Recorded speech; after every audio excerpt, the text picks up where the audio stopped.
শহীদ বুদ্ধিজীবী দিবসে শ্রেষ্ঠ সন্তানদের স্মরণ করছে জাতি। সকালে মিরপুর শহীদ বুদ্ধিজীবী স্মৃতিসৌধে ফুলেল শ্রদ্ধা জানান রাষ্ট্রপতি, প্রধান উপদেষ্টা ও বিভিন্ন শ্রেণী পেশার মানুষ। হার্টের যত্নে বিশ্বসেরা ক্যানোলা তেল এখন বাংলাদেশে।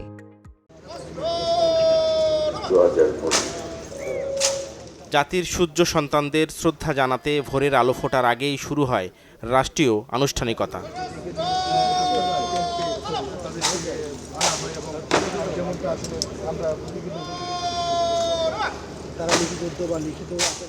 সকাল ৭টার কিছু পরেই মিরপুর শহীদ বুদ্ধিজীবী স্মৃতিসৌধে শ্রদ্ধা জানান রাষ্ট্রপতি মোহাম্মদ শাহাবুদ্দিন। এরপর স্মৃতিসৌধে আসেন অন্তর্বর্তী সরকারের প্রধান উপদেষ্টা ডক্টর মোহাম্মদ ইউনূস। ফুলেল শ্রদ্ধা জানান জাতির শ্রেষ্ঠ সন্তানদের প্রতি।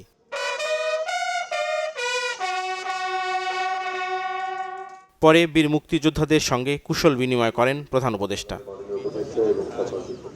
এরপর বুদ্ধিজীবী স্মৃতিসৌধে পুষ্পস্তবক অর্পণ করেন প্রধান বিচারপতি উপদেষ্টা পরিষদের সদস্যরা। এ সময় মুক্তিযুদ্ধ বিষয়ক উপদেষ্টা ফারুকী আজম বলেন, আগামী নির্বাচনের মাধ্যমে জনগণই বিনির্মাণ করবে নতুন বাংলাদেশ। জনগণের সর্ব অবস্থান থেকে জনগণের পার্টিসিপেশনে নতুন বাংলাদেশ গড়ে উঠবে।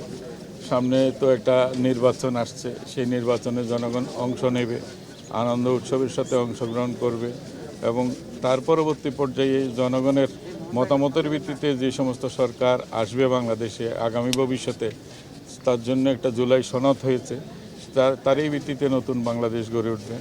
রাষ্ট্রপতি ও প্রধান উপদেষ্টা চলে যাওয়ার পর মিরপুর শহীদ বুদ্ধিজীবী স্মৃতিসৌধ উন্মুক্ত করে দেয়া হয় সর্বসাধারণের জন্য।